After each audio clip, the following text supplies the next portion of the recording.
Kwa majina naitwa Agustino Polepole. Mimi ni kaka ya Humphrey Polepole.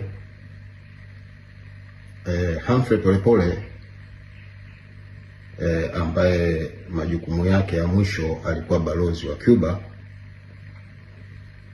ametekwa usiku huu wa kuamkia leo na ndugu mmoja anatambulika kwa jina la Mafwele. Ninaendelea kufuatilia, mitandao yangu ya kijamii iko wazi, namba yangu ya simu iko wazi. Kwa kifupi niseme Humphrey Polepole ana chipu mwilini. Kwa hivyo naendelea kufuatilia sehemu ambayo wanaendelea kumpeleka, na nitatoa taarifa punde. Maana yake wanamhamisha kutoka sehemu moja kwenda nyingine. Nitatoa taarifa. Asante.